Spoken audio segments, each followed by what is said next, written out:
Olá meus heróis, tudo bem com vocês? Chegou o 6º episódio da Roda do Tempo e pra mim até agora foi o episódio que mais teve coisas dos livros e também foi uma preparação já aí pro final da temporada. E começando pelo começo, o episódio abre com aquela cena ali com aquela jovem tocando a fonte verdadeira. A gente vê mais pra frente que aquela jovem é a Siuan Sanche, que é a atual Trono de Amyrlin, que é a líder das Aes Sedai. Eu gostei muito dessa cena porque, apesar de a gente não ver isso no primeiro livro e a gente só vê menção disso no segundo livro, a gente vê qual é o começo da Trono de Amyrlin, que é um começo simples. Você vê que ali ela é uma filha de pescador, inclusive ela é pescadora também, né?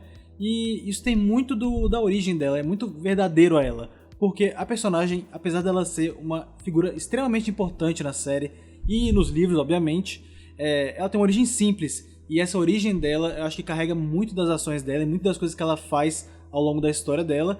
E eu achei importante eles botarem isso nesse começo da série, assim, e pra gente conhecer mais a personagem também. Apesar de bem direta a cena, eu gostei de ver ela tocando ali a fonte verdadeira, o poder único, né? E eu gostei de ver aquela interação com o pai dela.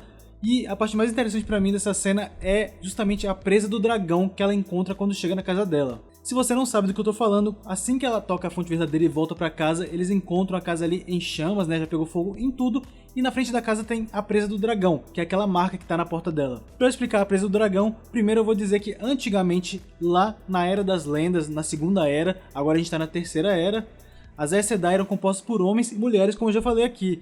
E o símbolo delas era composto pela chama de Tar Valon, que é uma gotinha branca que a gente já viu na série aí em outros momentos, que é o símbolo das Aes Sedai atualmente, e também pela presa do dragão, que juntos formavam o símbolo das Aes Sedai antigas. Então lá antigamente, esse símbolo era um só que com a ruptura do mundo e com o momento que os homens Aes Sedai deixaram de existir justamente por causa da mácula do tenebroso, que não permite com que eles canalizem energia sem ficarem loucos, então deixou de ter homem Aes Sedai e também deixou de se usar a marca do dragão aí, porque essa presa aí, né, esse símbolo, começou a ter uma conotação ruim, inclusive trazer má sorte e azar abertamente, né? E é exatamente por causa disso que começaram a colocar esse símbolo na casa de pessoas, ou então em lugares que a pessoa trabalhava, para pessoas que eles se chamavam de amaldiçoadas, ou pessoas que não eram bem queridas naquele lugar.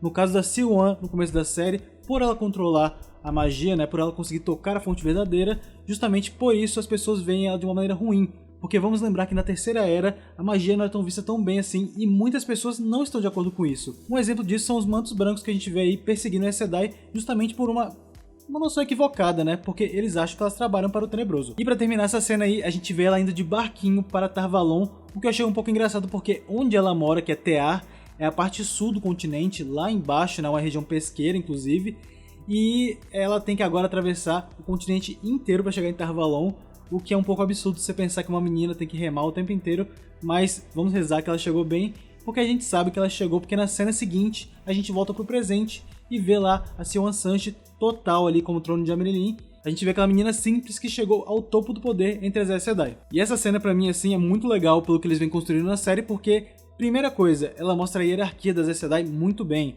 A gente vê aquela cena de cima ali com o salão, né? Aquele ali inclusive é o salão da torre, que é o conselho das Aes Sedai, que é composto inclusive por Aes Sedai de todas as Ajás. São 3 Aes Sedai de cada Ajá.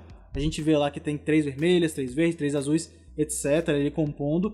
E no meio ali a gente tem a Trono de Amyrlin, que é a líder das Aes Sedai. E só para não confundir aí, inclusive eles falam disso no episódio, o Trono de Amyrlin é uma figura mesmo, é um próprio trono mesmo. E também é a pessoa que lida ali com a liderança das Aes Sedai, que no caso é Siuan. Apesar de eu já ter mencionado isso no vídeo anterior, eu acho importante explicar mais ou menos aqui como é que funciona o Trono de Amyrlin, porque ela tem um papel muito importante nos livros, vai ter um papel muito importante na série também, e vai ter também muita mudança aí pela série que, se a gente souber esse conceito, ajuda um pouco. Então, basicamente, o Trono de Amyrlin é a líder das Aes Sedai.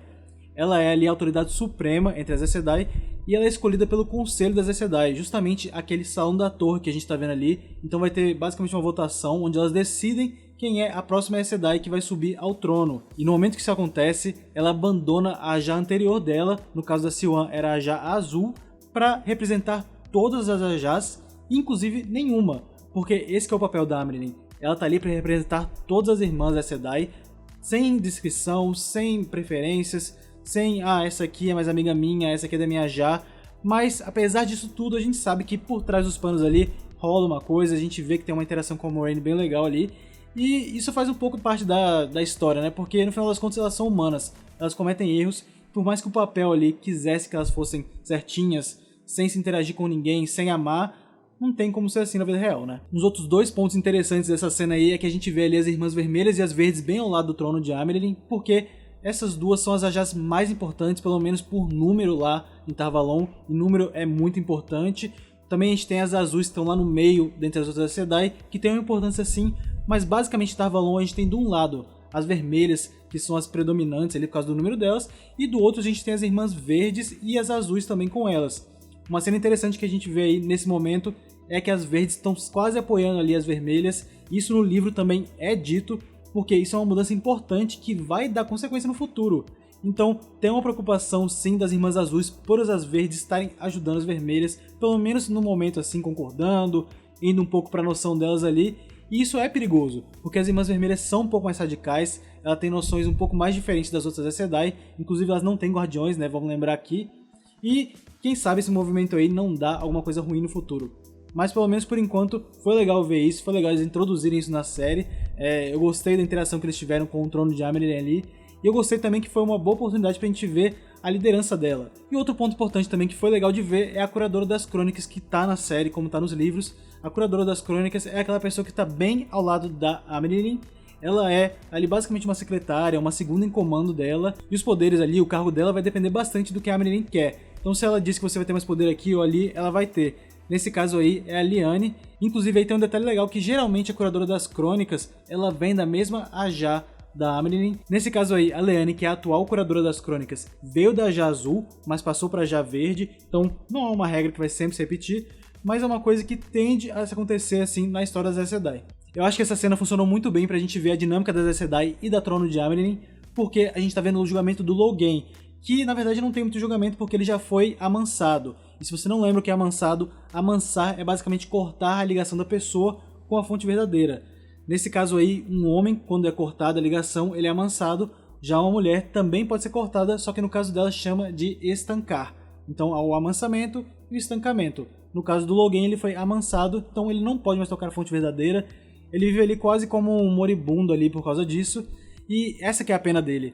A Amyrlin fica bem irritada por já terem amansado ele, mas a gente entende que foi por um momento de necessidade ali. E basicamente agora ela sabe que ele vai viver o resto da vida dele sem poder tocar a fonte, e essa é a punição suficiente. Além disso também ela dá punições para Liandrin, que descumpriu ordens, né, de levar ele até a Amyrlin, porque é ela, o trono, né, a líder das Aes Sedai, que tem que tomar as decisões. Então a Liandrin vai ser punida também.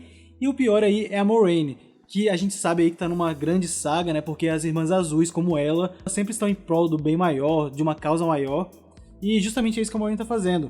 Ela tá viajando aí, procurando o dragão, e a gente vê que ela chegou aos Dois Rios justamente para achar o dragão.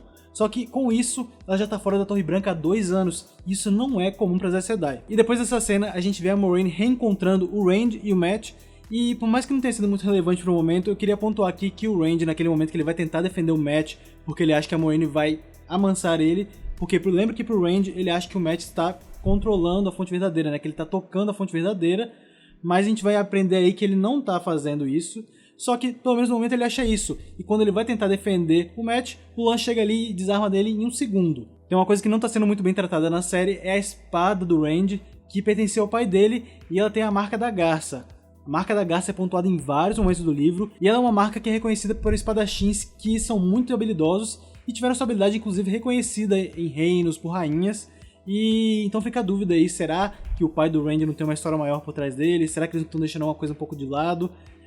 Mas tudo bem, eu respeito a série não tá tratando disso agora, acho que é um detalhe mínimo que no livro é falado em vários momentos, porque essa marca da garça aí fica voltando em vários momentos, inclusive depois o Rand vai aprender um pouco a usar a espada com isso, mas eu gostei de ver ali que mostra que ele é só um fazendeiro dos Dois Rios, ele tá com uma espada importante, só que ele não sabe como usar porque ele não aprendeu a lutar. Ele passou a vida inteira dele ali no meio dos Dois Rios, assim como o Mat e o Perrin, né, que são muito ali limitados pelaquela vida que eles tomaram. Mas enfim, o importante dessa cena aí é a gente vendo a Moiraine chegando no Mat e pegando a adaga pra curar ele. Acho que no livro isso fica um pouco mais óbvio do que na série, porque no livro eles explicam que em Shadar Logoth, que a gente vê lá no 2º episódio inclusive, tudo tá maculado. Então a Moiraine fala pra eles que quando eles entram lá que não tocassem em nada, só que lá no livro aparece um cara que é o Mordred, que convence eles a ir atrás de um tesouro. Então vai o Rand, o Mat e o Perrin, né, que são os jovens com cabeça vazia, encontram um tesouro, não pegam nele, só que o Mat vê essa adaga bonita, resolve pegar e sai de Shadar Logoth com ela. O que acontece é que essa adaga está maculada e faz com que o Matt comece a ficar doente e morrer, inclusive.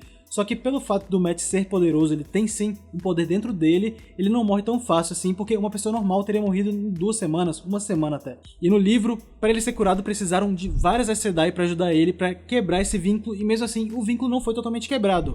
Já na série, a Moiraine sozinha chegou ali e conseguiu quebrar o vínculo.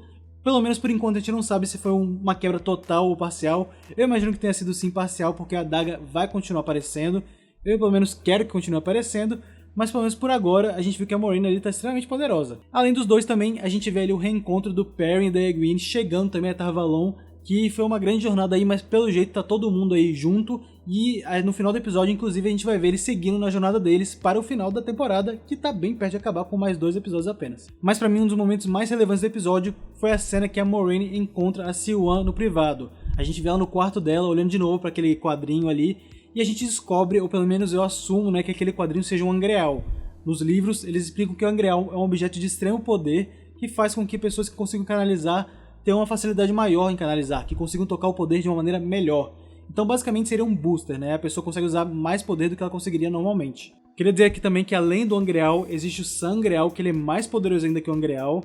Eles são objetos que foram criados lá na Era das Lendas, então na Segunda Era, e hoje em dia se perdeu a tecnologia de como se fazem eles. Não é possível criar mais, pelo menos não nesse momento, e acho que isso que torna eles tão especiais. Então a gente vê ali a Moiraine chegando na parede dela e conseguindo abrir um portal, que é uma coisa um pouco absurda pelo que a gente vê na série aí, mas ela consegue e encontra a Siuan do outro lado, e a gente vê que elas são extremamente amigas, e mais do que isso, inclusive, tendo uma relação amorosa bem aberta assim, pelo menos naquela cena. Apesar disso não ser tão explícito no livro, esse relacionamento das duas, a gente sabe que elas são muito próximas, a gente sabe que elas são muito amigas, só que eu acho que pela época que o livro saiu, não era tão fácil tratar de um relacionamento entre 2 mulheres como é fácil hoje em dia. Então que bom que eles conseguiram tratar isso. Eu acho que é uma mudança que faz bem em relação ao livro e à série, porque no tempo limitado que a gente tem da série, a gente não consegue tratar de todos os mínimos e todos os elementos que o livro consegue. Então essa relação delas, que é muito forte e que explica por que a Amyrlin ela é um pouco mais leniente com a Moiraine, eu acho que essa relação entre as duas foi o que ajudou, pelo menos pra mim, na série, a justificar o que tá acontecendo nesse momento. Inclusive, pelos livros, a gente sabe que as duas entraram ao mesmo tempo em Tar Valon, o que é uma coisa extremamente incomum, porque a gente não vê 2 meninas chegando ao mesmo tempo com a capacidade de canalizar. E aproveitando que eu tô falando isso aqui, eu também vou lembrar que em Tar Valon é um procedimento todo pra você virar Aes Sedai. Quando você chega lá, primeiro você vira uma noviça, e aí você vai trabalhar bastante, vai estar sobre regras bem rígidas, e são 5 a 10 anos pra você conseguir virar a seita. E enquanto aceita, é aí que as mulheres começam a estudar um pouco mais sobre magia, começam a ficar um pouco mais livres, mas elas ainda não são Aes Sedai. Apenas depois que elas passam por uma prova bem difícil é que elas conseguem entrar no círculo das Aes Sedai e virar uma irmã plena. No caso da Moiraine e da Siuan, como elas entraram ao mesmo tempo, elas passaram por todo esse processo juntas, então elas cresceram ali dividindo cama, dividindo o amor delas inclusive, e foi legal ver a combinação disso aí nessa cena. Eu acho que não tem muito tempo para explorar isso, então a gente vê essa relação aí, foi legal de ver, e também foi legal porque a gente viu aí que a Siuan tá tendo sonhos que vão justificar a continuação da jornada. Não fica tão explícito porque eles estão indo pro olho do mundo, como diz a Moiraine aí, que é o final da jornada deles, pelo menos por enquanto. E eu acho que a Siuan tá vendo sonhos que o Tenebroso tá enfraquecido e que eles precisam lutar contra ele agora. É um bom jeito de continuar uma coisa que tá um pouco bagunçada. Mas eu gostei de como foi feito. E pra mim foi uma cena assim bem legal pra gente ver também a Moiraine um pouco sem a máscara de Aes Sedai dela, né? Porque vamos lembrar que as Aes Sedai já são bem estoicas e sérias, e a Moiraine, dentre as Aes Sedai, ela ainda é mais enigmática do que as outras. Aí, antes da gente chegar da parte da jornada em si, a gente tem a cena ali da expulsão da Moiraine da torre, porque por mais que a Siuan esteja trabalhando com a Moiraine pra achar o dragão renascido e pra derrotar o Tenebroso, elas não podem revelar isso pelo menos pro mundo, porque as Irmãs Vermelhas, principalmente, e outras Aes Sedai, não aceitariam isso com tanta calma, porque tem um pouco de medo da existência do dragão, e se o dragão retornasse, talvez Tar Valon entrasse em caos. Então não é uma coisa bem aceita, elas têm que manter em segredo, só que ao mesmo tempo a Amyrlin é o trono de Amyrlin, né? Ela tá ali para representar todas. Então o que a Moiraine fez, né, todo esse ato dela de ficar no segredo, de sair de Tar Valon, tem uma punição, e a punição que mais acho que se encaixa com a situação é a expulsão dela para conseguir continuar na jornada dela. E falando em jornada, é aí que a gente termina o episódio com eles saindo de Tar Valon, o grupo inteiro, e agora também junto do Loial, porque lembra lá no episódio passado que eu falei que o Loial é um Ogier, né, uma raça diferente, e eles são conhecidos como construtores. Além disso também, eles são conhecidos pelos caminhos. Os caminhos aí, como a gente vê no final do episódio, tem aquele grande portal que é o Portal dos Caminhos. É um pouquinho diferente dos livros, que é uma coisa mais simples, eles mexem numa folhinha e abrem. Já na série ele tá ligado ao poder único, então a Moiraine tem que usar ali a magia dela pra conseguir abrir o portal. Mas a ligação dos Ogier com esse portal é justamente que, lá na Era das Lendas, os Aes Sedai Homem criaram os caminhos e deram de presente para os Ogier para eles conseguirem se locomover com mais facilidade. É basicamente um obrigado por todo o serviço que vocês fizeram de construção, nós gostamos de vocês, e foi isso que aconteceu, só que com o tempo os caminhos se perderam e viraram basicamente uma grande escuridão. E é isso que a gente vai ver no próximo episódio, eles entrando nesses caminhos para chegar mais perto do Olho do Mundo. O Olho do Mundo aí eu não posso explicar o que é sem dar spoiler, então eu vou só dizer que ele fica lá em cima, na Praga. A Praga é uma região inóspita, onde está perto da prisão do Tenebroso, e é justamente por isso que tá tudo ali corrompido, que tem uns monstros esquisitos. Só que no episódio eles falam que eles estão indo na prisão do Tenebroso. Isso não é bem verdade, porque o Olho do Mundo é uma coisa, eu acho que talvez no próximo episódio ou no último eu consiga comentar o que é sem dar spoiler, mas a prisão do Tenebroso, que é Shai Ogul, é outra coisa. A missão deles no momento é basicamente conseguir poder suficiente para lutar com o Tenebroso, e esse poder vai estar bem ligado ao dragão, que a gente vai descobrir aí nos últimos 2 episódios quem é. E minha última consideração aqui vai ser aquela partida do Mat esquisita ali, porque na hora que eles entram nos caminhos, o Mat fica para trás, e isso não faz muito sentido, porque eles precisavam do Mat, porque a Moiraine ainda não sabe quem é o dragão. E a presença de todos os jovens dos 2 rios ali seria essencial para que não desse errado o plano. Então no momento que o Mat fica para trás, fica assim, por que isso está acontecendo? Agora, eu tenho explicação aqui. O problema é que não é uma questão de roteiro, e sim uma questão de fora da série, porque o ator que faz o Mat teve que sair da produção. Não se sabe exatamente qual o motivo, mas ele saiu abruptamente da produção de Roda do Tempo, e inclusive no meio das gravações. E eu acho que dentre as soluções que eles poderiam tomar, eu acho que essa foi a mais justa, que faz mais sentido. A participação do Mat no final dessa história aí, pelo menos da primeira temporada, seria necessária por um certo motivo aí que também não posso falar sem dar spoiler. Mas dá pra cortar ele sem prejudicar o final. Eu acho que não vai ser um grande estrago assim. A gente tem 2 episódios aí com muita coisa acontecendo. E, pra ser bem sincero, no livro, nesse momento, ele ainda não foi curado. Então ele tá ali bem moribundo, bem acabado. E então ele não tá aí, não vai matar. A gente já sabe que já teve um recasting pra segunda temporada do Mat, então a gente vai ter outro ator representando. Ele volta, eu acho que ele vai se ajustar na história normal. E pelo menos por enquanto, é por aí que a história vai seguir. E só faltam 2 episódios agora pra gente descobrir quem é o dragão e o que vai acontecer nessa batalha contra o Tenebroso. E eu vou dar um spoiler aqui rapidinho, que tem uma batalha legal no final, e eu quero ver ela acontecer em tela, e eu espero que eles consigam fazer isso bem representado. Agora, o que você achou do episódio, e também o que você está achando dos vídeos, o que você está achando da série no geral? Eu acho que a série tá tendo uma repercussão muito boa, inclusive eu não tava esperando uma resposta tão boa. Eu espero que a Amazon esteja gostando da resposta dos fãs, e eu realmente espero que eles consigam terminar e fazer todos os livros e adaptar tudo, porque pelo menos por enquanto a gente tá tendo aí a adaptação do primeiro e pedaços do segundo, até coisas do terceiro livro. Então eu tô gostando bastante do que tem sido feito, mas deixa aí um comentário do que você achou do episódio, o que você tá achando no geral, e também deixa aí um comentário se você viu que o cenário mudou enquanto eu tava apresentando aqui, porque o poder único agiu aqui e caiu uma coisa dele. Mas enfim, isso acontece e faz parte. Mas também não se esqueça de se inscrever no canal, marcar o sininho da notificação e dar um like no vídeo. Também vai nas nossas redes vizinhas na @MegaHeroOficial, no Instagram e no Twitter, e vai no www.megahero.com.br para ver nosso conteúdo no geral lá, e também o nosso podcast que a gente falou um pouquinho de Roda do Tempo. Mas eu vou ficando por aqui, a gente se vê aí no próximo review de Roda do Tempo, nos vemos em breve, e desperte herói, que é em você. É normal.